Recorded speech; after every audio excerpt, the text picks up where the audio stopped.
Welcome back, beautiful and amazing human beings. This is Okradowski of WeAreChange.org, and today we are joined by Rodrigo. And you probably remember Rodrigo from the short documentary that we just released on Tehran, the city that eliminated their government, the police, and of course organized crime from their city 7 years ago. Now there's a lot of questions surrounding Tehran that we're going to answer in this video, and a very exciting Bitcoin development. Now, Rodrigo, you actually came back to Tehran after we left, because if you guys know, it was Jeff Berwick, the Dollar Vigilante, members of the Frios team, you, Rodrigo, and me who were there in Tehran for the first time. You went back there for the second time, and the stuff you're telling me is really, really fascinating. Well, yeah, we did a second trip, Jacob, Chris Harrigan, and I. It was very interesting what happened over there. And, wow. So, the thing that happens, I mean, like, on the first days of September, they have this ceremony every 3 years in which they, like the mayor council, takes some new people and the old ones just leave their shift. So they have a special celebration for that, and basically it starts very early in the morning in this ancestral, a sacred place they consider sacred. So just to describe, you're describing their kind of ceremony and how they initiate new people into their kind of community to be part of their community council. Yeah, well, yeah, first of all, the way these people get chosen, all of the town gathers together and they decide by some kind of consensus who's gonna make some decisions regarding the administration, mainly of public resources, for like the collective needs they have.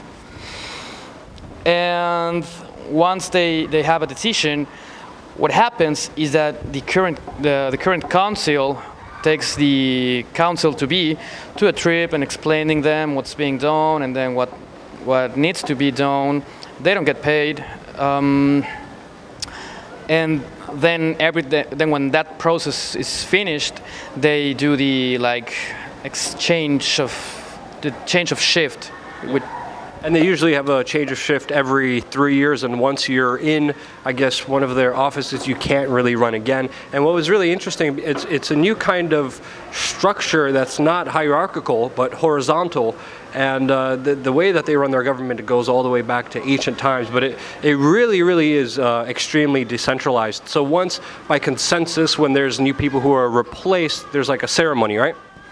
Yes, there is a ceremony, and it is something very ancestral for them, because they go to this very ancient, thousands of years old place called El Toro, which means the bull, and all of the town goes there. Well, who's able to go, they go there early in the morning, they gather together, they sing together, they dance together, and even if they know even if they don't know each other, they just, there's a part of the ceremony in which they just hug each other, and they claim that there's a very special kind of energy in there. So what happened on your trip? Because I know you talked to a lot of people who were there during their kind of liberation, during their kind of revolution. You talked to a bunch of people who were a major part of it. You gave us some really cool details, inside stories from the people there. Would you mind sharing some of those? Yeah, of course. So, well, first of all, we met this member of council, the current one, and he was very, very nice to us. He received us in his house. His family was there. He offered us some drinks. They were amazingly kind people. All of their family was smiling people, very nice. And we also... And I do have to say that, sorry, I cut you off again. The people of Tehran are just salt of the earth, really amazing human beings, always smiling, a bunch of kids running around. Even the dogs are happy. If you look at the short documentary that we made, they're really happy, genuine, awesome human beings, I would say. Sorry, go ahead. Yeah, they're amazing people, man. And we also met this guy who is, I'm not sure if it's a relative or a friend of the council member we met, but he was a member of the first council. The one that's in charge right now is the third council. So what he explained to us, well, he also was a part of the coordination of the uprising. And well, he took us for a ride. He showed us the main source of income of the town, which is the tree resin. They take this resin out of the trees. and they take it to this resin distillery, and then they sell it for industrial products. And then we invited them to this like meeting, you know, well, dinner hosted by Frios, and we introduced them to cryptocurrencies, and they loved it big time. And something else that happened, well, with this same guy who we invited, among others, he had a very, very special story. So before the uprising, when the government was letting the cartel to do everything they wanted to do, for a profit, of course, he told us that it was very hard to say something to these guys, or to try to stand up to them, because, well, everyone who tried to do it, they got like disappeared or killed. Hopefully who's disappeared is alive and well. But yeah, there was a moment in which should I say something else? Yeah. Whatever it is? Yeah. Okay. So there was a moment in which he told us that people got tired because these kids asked to the loggers from the organized crime, they asked them, like, why are you doing this? Why are you doing this to our house?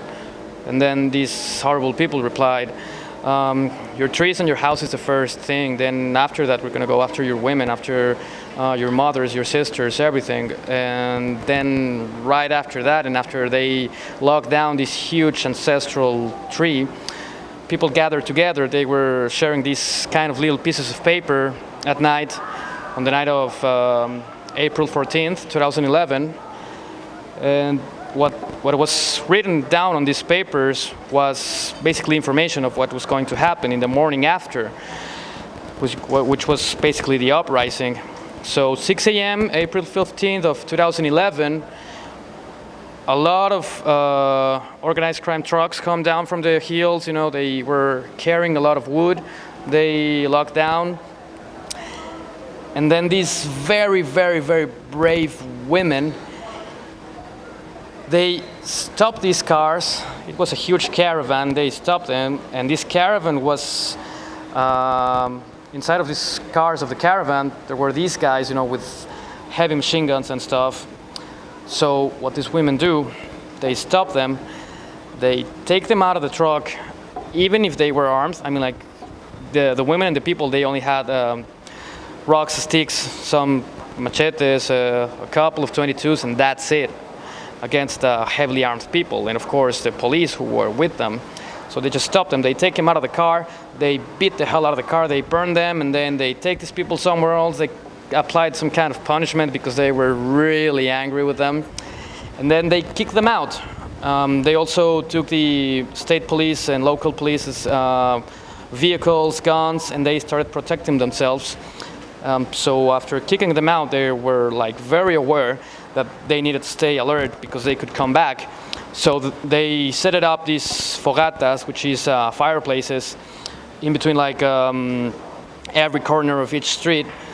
There was a specific fireplace, and the women were inside of the town taking care of the elders and the kids, while the men were in the forests or in the mountains, like looking out. No one tried to get inside or try to attack them.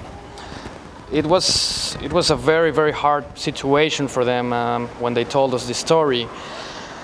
But with time, they came to organize themselves. There was a proposition. I mean, like the way that they ruled, well, they have a societal organization right now, was proposed to the people, and that organization was the ancient and traditional one that used to take place before the Spanish people came to Mexico.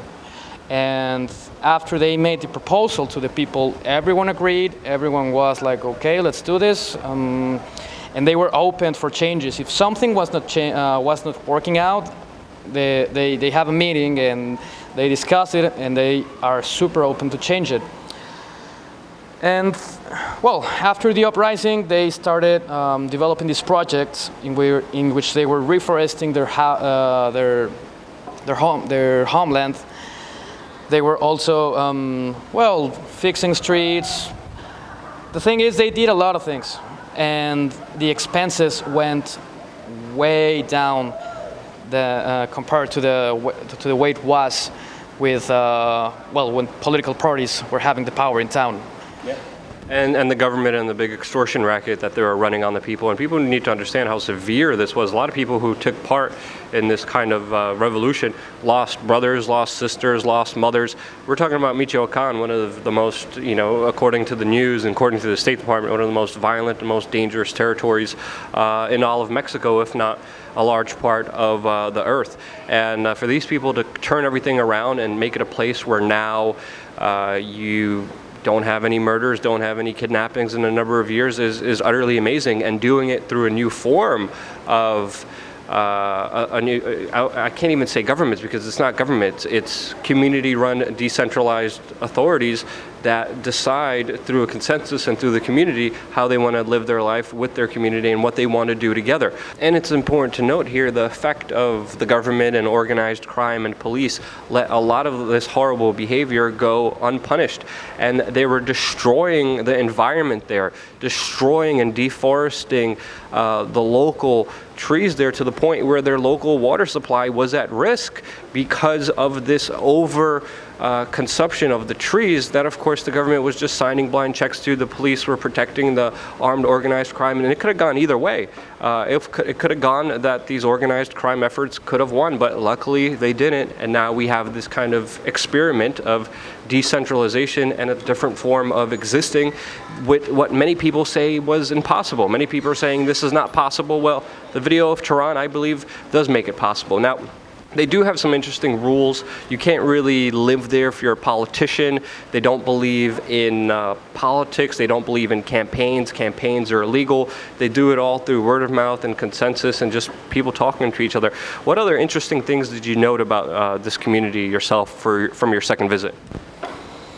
Well, one of the interesting things is that if you want to live there, well, you gotta like let them know that you don't have anything to do with political parties, or you don't have like a political agenda, that you just want to be there at peace and that's it, and I'm pretty much they will agree on that.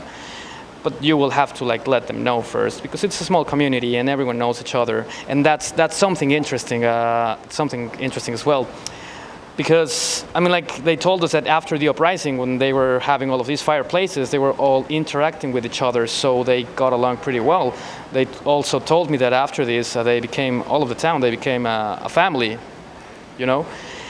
And, well, and there's also another thing, you know, statistically speaking, I'm sure it's the safest town in the American continent, all of it. Probably the world, I don't know, but like, it could be, because it has zero murder rate, zero theft. There is no crime in there. Yeah.